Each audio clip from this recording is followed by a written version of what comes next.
जेव्हा मुलाला आणि सुनेला वडिलांना सांभाळायचं नव्हतं तेव्हा त्यांनी त्यांच्यामुळे त्यांच्या वृद्ध वडिलांना वृद्धाश्रमात टाकायची धमकी दिली. बाबा, तुम्हाला शिळं जेवण खाऊन राहता आलं तर राहा, नाहीतर आम्ही तुम्हाला वृद्धाश्रमात नेऊन टाकू. ही धमकी ऐकताच त्यांना खूप मोठा धक्का बसला. परंतु नंतर आजोबांसाठी नातवाने असं काय केलं की त्रास देणाऱ्या मुलाला आणि सुनेला जन्माची अब्दल घडली. नक्की काय झालं ते आपण कथेमध्ये पाहूया. परंतु त्याआधी एक सांगते, कोणत्याही वेळेवर वृद्ध व्यक्तीला त्रास देण्याआधी एक विचार करा, कारण प्रत्येकालाही म्हातारपण येणारच आहे. जसे कराल तसेच भरावे लागते. मे महिन्यातल्या उन्हाळ्याच्या झळ्यांमध्ये गोविंदजी अंगणात ठेवलेल्या 4 पायांवर पडून होते. घामाने ओलेचिंब झालेल्या अवस्थेत त्या आकाशाकडे टक लावून पाहत होते आणि आपल्या स्वर्गवासी पत्नीच्या आठवणीत अश्रू ढाळत होते.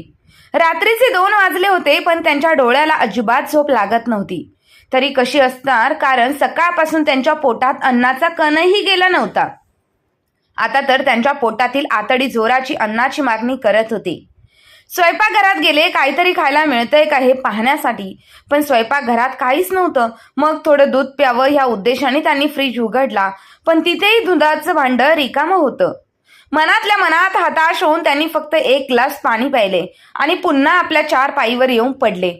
एका बाजूला ही असह्य उन्हाळ्याची रात्र आणि दुसऱ्या बाजूला प्रचंड भूक.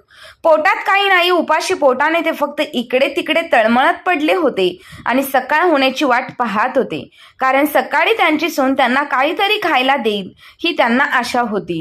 गोविंदजींच्या खोलीत पंखा नव्हता म्हणून ते अंगणात झोपले होते, तर दुसऱ्या बाजूला त्यांचा मुलगा संजू आणि सुना मात्र त्यांच्या एसीच्या थंडगार हवेत त्यांच्या खोलीत शांतपणे झोपले होते. काल रात्री संजू आणि रीना एका लग्नाला गेले होते आणि तिथेच रात्रीचं जेवण करून घरी आले होते. निघताना रीना गोविंदजींसाठी सकाळच्या उरलेल्या 2 शिळ्या चपात्या ठेवून गेली होती आणि सांगून गेली होती की चहा करून त्याच्यासोबत खाऊन घ्या. अशा प्रकारे नेहमीच व्हायचं. रीना रोज रात्री उरलेलं जेवण गोविंदजींसाठी ठेवून द्यायची. आता गोविंदजींना त्यांची सवय झाली होती. सुनेच्या सांगण्यावर त्यांनी न बोलता मान डोलावली आणि मुलगा त्यांचा व सून लग्नाला निघून गेले.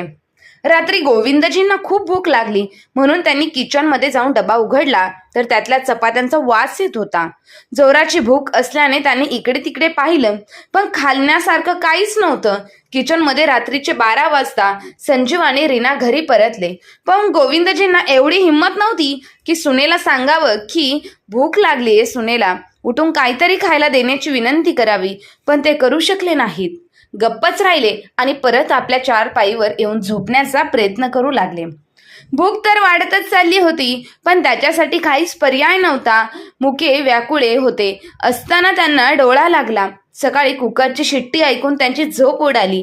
त्यांनी उठून पाहिलं तर रीना स्वयंपाकघरात स्वयंपाक करत होती. अन्नाचा सुगंध त्यांच्या नाकात शिरला आणि त्यांना समाधान वाटलं की थोड्याच वेळात चविष्ट जेवण तरी मिळेल. काल नाही तर आज तरी मिळेल असा विचार करत असताना अचानक त्यांना एक कडवट आणि थंड आवाज ऐकू आला. किती उशीर केला उठायला, एवढं झोप कोण काढतं? गोविंदजींनी सुनेच्या दिशेने पाहिलं. ती हातात गरम चहा घेऊन उभी होती. तिने चहाचा कप त्यांच्या हातात दिला आणि कठोर स्वरात म्हणाली, बाबा, लवकर लवकर हा चहा प्या. घर कामात मला मदत करा. 2 दिवसांचे कपडे साचले आहेत, ते धुवून टाका आणि गच्चीवर वाळत घाला. लवकर धुवून घ्या, त्यानंतर सगळ्या घराचे झाडलोट सुद्धा करायचे आहेत. हाताला चांगली गती द्या, कारण माझ्या माहेरचे लोक येणार आहेत. ते घरी येण्याआधी घर सगळं कसं स्वच्छ झालं पाहिजे. एका मागोमाग एक रीना सूचना देत होती, पण गोविंदजींना उपासमार झाल्याने त्यांना काहीच बोलण्याची सुद्धा ताकद राहिली नव्हती. 1 कप चहा पिऊन त्यांनी स्वतःला समजावले. कपडे धुण्यासाठी निघून गेले. बाथरूमकडे निघून गेले. त्यांचं शरीर आता थकलं होतं, पण त्यांच्याकडे दुसरा काहीच पर्याय उरला नव्हता. सगळं काम संपवून ते आपल्या सुनेजवळ आले आणि म्हणाले, बाळा, मी घरातली सगळी कामं केली आहेत. आता मला खूप भूक लागली आहे. काल रात्री जेवण मिळालं नाही. तुझ्या काल ज्या शिळ्या चपात्या ठेवल्या होत्या त्या शिळ्या चपात्यांना वास येत होता, म्हणून त्या शिळ्या चपात्या मी खाऊ शकलो नाही. हे ऐकताना रीना संतापली. म्हणजे काय, मी तुम्हाला शिळ्या चपात्या देते असं म्हणायचं आहे का? हा काय नवीन आरोप लावताय माझ्यावर? बाबा, लक्षात ठेवा, माझ्या माहेरचे लोक जेवण करून गेल्याशिवाय तुम्हाला काहीही खायला मिळणार नाही. आणि त्यांना जर जेवण कमी पडलं तर मग काय करू? त्यांच्यासाठी कमी पडू द्यायचं का? बाकी काही नाही राहिलं तर तुम्हाला नेत्यानंतर देता येईल. इतकं बोलून तिने त्यांच्या हातात बिस्किटांचा एक छोटासा पुडा दिला आणि म्हणाली, हे घ्या आणि हे बिस्किट पुढे खा आणि तुमच्या खोलीत जाऊन खा. माझ्या बाहेरच्या लोकांना त्रास नको. आणि हो, अंगणातील चारपाई पण उचलून ठेवा. घराला कचरा कुंडी बनवून ठेवला आहे अगदी. गोविंदजींनी एक क्षण वाटलं की सुनेच्या कडू वागण्याला कडकाडून उत्तर द्यावं, पण तेवढं त्यांना आठवलं की जर हे काही गोंधळ बोलले तर सून मोठा गोंधळ घालेल घरात आणि मुलगा संजीवनी तिला पाठिंबा देईल. आणि कित्येकदा संजीवनी त्यांना वृद्धाश्रमात टाकण्याची धमकी दिली होती, म्हणून त्यांनी गप्प राहणंच पसंत केलं. शांत राहिले, काहीच बोलले नाही. शेवटी चार पाय उचलून खोलीत ठेवले आणि तिथेच बसून विचार करत राहिले. किती देवदर्शन घेतली, किती नमाज पडले, मग हा मुलगा झाला आम्हाला. वाटलं होतं की हा आमच्या उतारवयाचा आधार बनेल, आम्हाला सांभाळेल. पण आता त्याला त्याच्या बापाचा विचार करण्यासाठी सुद्धा फुरसत नाही. त्याला तर फक्त त्याची बायको दिसते आणि तिच्या शब्दाखातर चालतो. एकदाही तो माझ्या तब्येतीची चौकशी करत नाही. जेव्हा बोलतो तेव्हा फक्त टोचणाऱ्या शब्दांनीच, कधीच प्रेमाने बोलत नाही. मी माझ्या मुलासाठी आयुष्यभर मेहनत केली. छोट्या दुकानाला मोठं शोरूम बनवलं, मोठं घर घेतलं, त्याला व्यवस्थित शिक्षण दिलं, मोठं केलं, त्याच्या पसंतीची मुलगी शोधून लग्न पण लावून दिलं. पण आता काय झालं? पत्नी शारदा असताना तरी मी घराचा प्रमुख होतो, पण तिच्या जाण्यानंतर मी घरात एकटाच पडलो आहे. माझ्या स्वतःच्याच घरात मी केवळ एक अनाथासारखा भासतो. प्रत्येक गोष्ट मागून घ्यावी लागते. काही दिवसांपूर्वी माझी तब्येत खराब झाली आणि मग माझ्या मुलाने मला दुकानावर जाण्यास मनाई केली. तो मला म्हणाला, बाबा, आता तुम्ही वृद्ध झाला आहात, तब्येत पुन्हा बिघडली तर कोण सांभाळणार तुम्हाला दुकानाची? आता तुम्हाला गरज नाही, मी एकटा व्यवस्थित सांभाळू शकतो. हे ऐकून त्याने दुकानावर ताबा मिळवला. माझ्याकडे जर थोडे पैसे असते तर बाहेरून काही मागून खाण्यासाठी आणलं असतं, पण मुलगा आणि सून मला 1 रुपया सुद्धा देत नव्हते आणि सून तर काही खायला घरात नीट देत नव्हती. या सगळ्याचा विचार करत असताना ते रडू लागले. माझी पत्नी शारदा गेल्या काही वर्षांपूर्वीच निवरली. त्यानंतर मुलगा आणि सुनेचे वागणे दिवसेंदिवस अधिकच कठोर होत गेले. आता तर मला 2 वेळचे जेवणही मिळणं अवघड झालं होतं. मुलाने मला वृद्ध म्हणून दुकानातून बाजूला केले. सुनेने घरातील सर्व कामे माझ्याकडून करून घ्यायला सुरुवात केली होती. घराची स्वच्छता, छोटी मोठी कामं, भांडी, कपडे धुणे, हे सगळं मला करायलाच लागायचं. मी जर काही बोललो तर घरात लगेच वाद सुरू होतात. म्हणून मी आजपर्यंत सगळं काही गप्प बसून आजपर्यंत केलं, काही बोललो नाही आणि न बोलता हे सगळं करत आलो. पण आता मुलगा आणि सुनेच्या वागण्यात अजूनच कठोरता वाढत चालली आहे. त्यांना एवढी दयाही आली नाही की माझं वय वाढत आहे आणि एवढं सगळं काम करायला मला त्रास होईल. मी कसं करू शकेल? माझे एक नातू आहे, तो इंजिनिअरिंगच्या शिक्षणासाठी परदेशात ऑस्ट्रेलियाला गेला आहे. जेव्हा तो लहान होता तेव्हा मी त्याच्यासोबत सतत खेळायचो. अजयलाही माझ्यासोबत फिरायला आवडायचं. आजोबा बरोबर खेळायला, बाहेर फिरायला आवडायचं. रोज रात्री मी त्याला गोष्ट सांगायचो. देव कुठे? तो झोपायचा. शाळेतून आल्यावर तो त्याच्या दिवसभराच्या गोष्टी माझ्यासोबत शेअर करायचा. अजय मोठा झाल्यावर तो इंजिनिअरिंग व्हायचं स्वप्न पाहायचा, पण म्हणून त्याच्या आई वडिलांनी त्याला शिक्षणासाठी परदेशात पाठवले. त्यानंतर मात्र मी पूर्णपणे एकटा पडलो होतो, कारण माझ्या दुःखावर फक्त अजयच मलमपट्टी करायचा. तोच माझ्या औषधांची आणि खाण्यापिण्याची काळजी घ्यायचा. आता मी एकटाच माझ्या खोलीत बसून जुन्या आठवणीत हरून गेलो होतो. तेव्हाच दारावरची बेल वाजली आणि भूतकाळाच्या आठवणींतून बाहेर आलो. मला कळून चुकले की सुनेच्या माहेरची माणसं आली असती. माझ्या खोलीबाहेर खूप अशा टवाळक्या आणि बोलण्याचा आवाज ऐकू येत होता. जेवणाची रेलचेल सुरू झाली होती. मी सकाळपासून उपाशी होतो आणि वाट पाहत होतो की हे सगळे जेवून गेल्यावर कदाचित मला काहीतरी खायला देतील. आधीच खूप वेळ झाला होता. बाहेर पाहिले तर सर्वजण ताटात चाटत जेवण करत होते. मी मात्र पाण्याने पोट भरण्याचा प्रयत्न करत होतो, पण आता पाणी संपले होते. म्हणून मी खोलीतून बाहेर येऊन स्वयंपाकघरात पाणी पिण्यासाठी आलो. तिथे सून आणि तिची आई गप्पा मारत होते. सुनेची आई म्हणाली, अगं रीना, तुझ्या सासऱ्यांकडून काही काम करून घेतेस की नाही, की फक्त खायलाच घालते? खायचंच काम करत आहे त्यांना की फक्त खायचं काम करत आहे ते? यावर सुनबाई म्हणाली, आई तू काय बोलत आहेस? आता त्यांचं वय झाले, म्हातारी झाले आहेत ते. जास्त नाही पण थोडंफार काम करून घेतेच मी त्यांच्याकडून, नाहीतर मी त्या फुकटात जेवण घालून त्यांना. दोघी मग त्यावर हसू लागल्या आणि बाहेर निघून आल्या. मी तिथेच उभे होतो.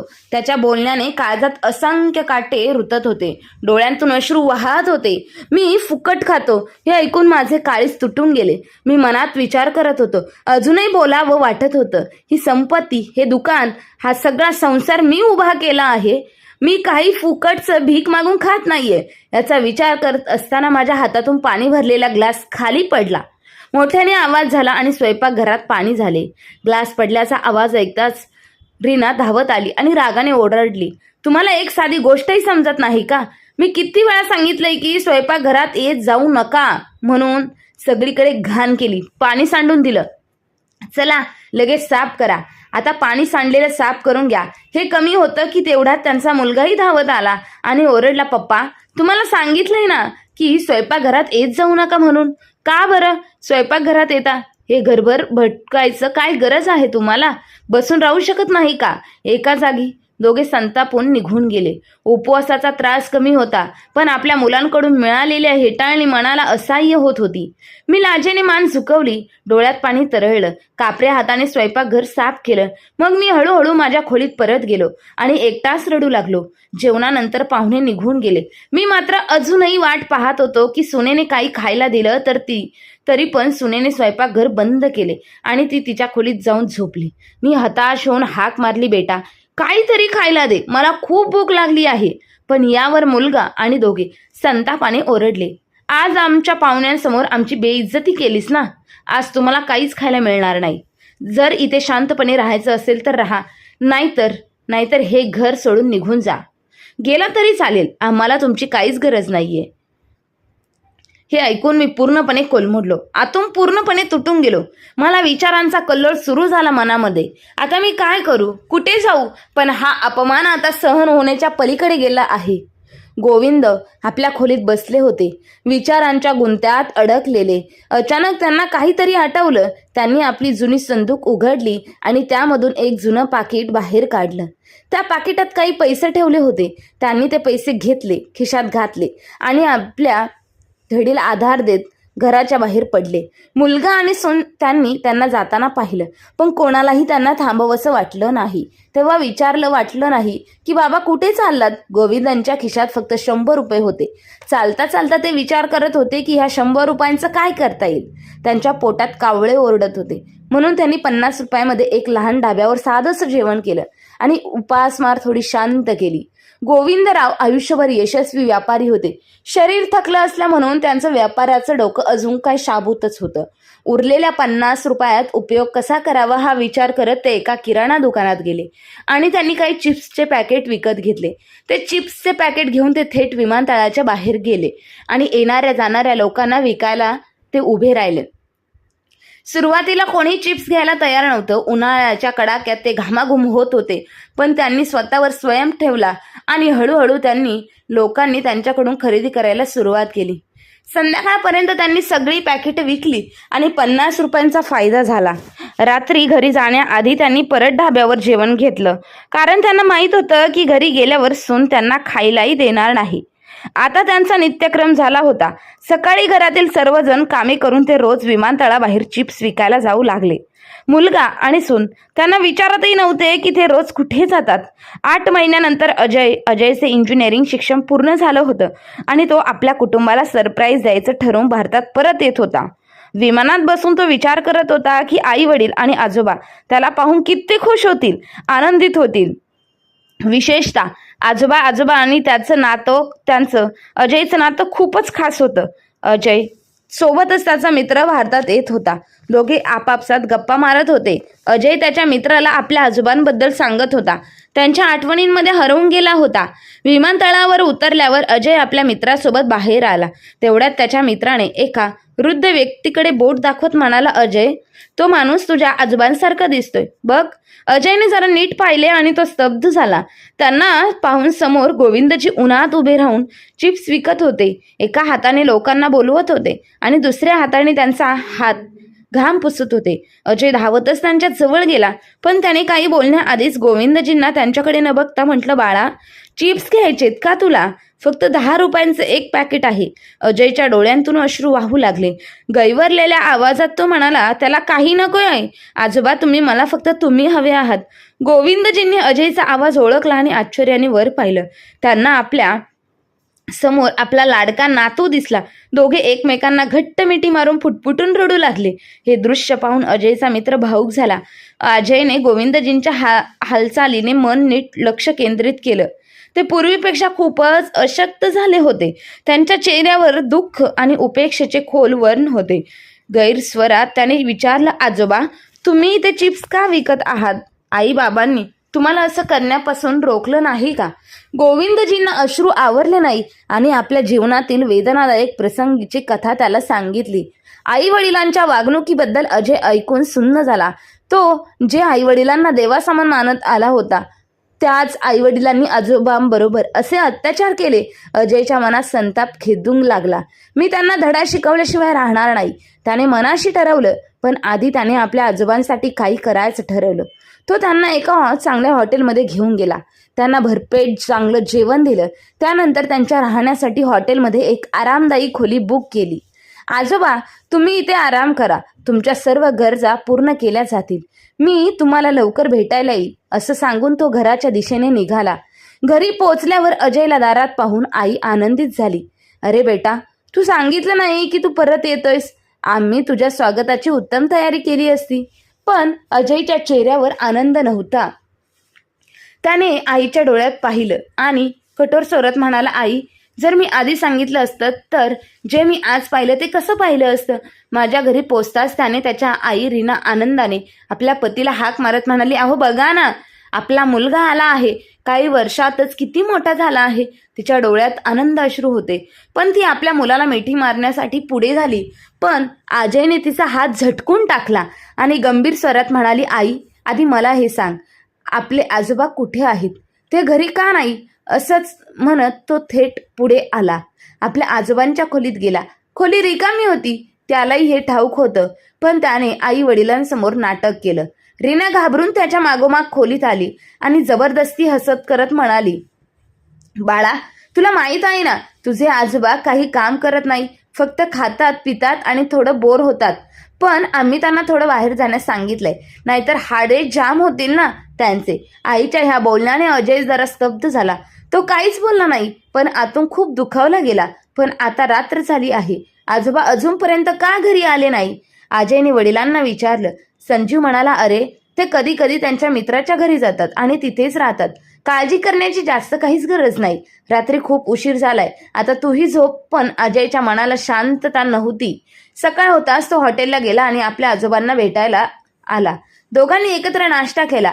अजयने त्याचा हात हातात घेत म्हटलं, आजोबा, तुम्ही काळजी करू नका, लवकर सगळं काही ठीक होईल. त्यानंतर अजय त्यांना घरी घेऊन आला.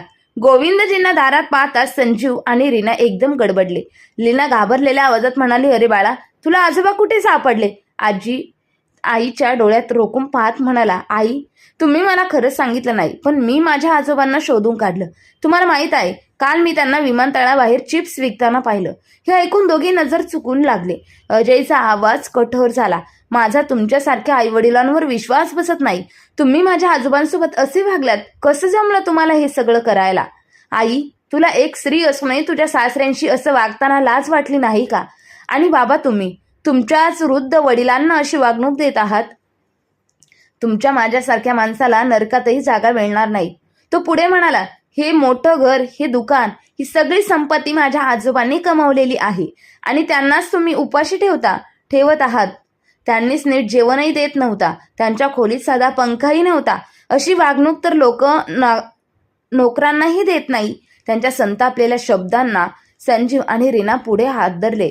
तुम्हाला या गोष्टीची शिक्षा मिळायलाच हवी, असं म्हणताच पोलिसांचा सायरनचा आवाज वाजला आणि काही क्षणात पोलीस घरात आले. अजय पुढे झाला आणि म्हणाला, मी तुम्हा दोघांविरुद्ध तक्रार केली आहे. संजीव आणि रीना वडिलांसमोर हात जोडून उभे राहिले. ते रडत म्हणाले, बाबा, आम्हाला माफ करा, आम्ही खूप मोठी चूक केली. तेवढ्यात गोविंदजी पुढे आले. अचानक एक जोरदार आवाज झाला. संजूच्या गालावर गोविंदजींच्या हाताचा ठसा उमटला आणि तो खाली कोसळला. गोविंदजींनी डोळे संतापले, लाल झाले होते. ते म्हणाले, अशी औलाद असण्यापेक्षा मी निसंतान राहिलो असतो तर फार बरं झालं असतं. पोलीस साहेब यांना घेऊन जा. संजीवने आणि रीनाने गयावया करू लागले. ते पाहून अजयच्या डोळ्यात अश्रू आले. गोविंदजींनी त्याच्याकडे पाहिलं आणि मग पोलिसांकडे वळून म्हणाले, इन्स्पेक्टर साहेब, मी माझी तक्रार मागे घेतो. यांना सोडून द्या. पोलिसांनी संजीव आणि रीनाला ताकीद दिली. आज तुमच्या वडिलांनी तुम्हाला पुन्हा एकदा माफ केलं, पण लक्षात ठेवा, म्हातारपण सगळ्यांनाच येणार आहे. तुम्ही जसं कराल तसंच परत मिळेल. हे ऐकून संजीव आणि रीना यांचे डोळे खाली झुकले. त्या दिवसानंतर गोविंदजींचा मुलगा आणि सून यांची काळजी घ्यायला लागले. त्यांच्या प्रत्येक गरजेला प्राधान्य द्यायला लागले. आता गोविंदजी घरावर समाधानाने राहू लागले. त्यांचा नातू अजय त्यांच्यासोबत प्रत्येक क्षण घालवत होता आणि त्यांना मनापासून आशीर्वाद देत होता. तर मग मित्रांनो, तुम्हाला ही अजयने केलेली मदत, आजोबांना ती मदत केलेली कशी वाटली? आणि संजय आणि रीनाला त्यांची कान उघडणी केल्यावरच त्यांना त्यांची चूक समजली होती. अशी कान उघडणी करणं खूप गरजेचं आहे. याबद्दल तुम्हाला काय वाटतं ते कमेंटमध्ये नक्की कळवा. आणि आजची कथा जर आवडली असेल तर आपल्या चॅनलला लाईक, शेअर, सबस्क्राईब नक्की करा. धन्यवाद.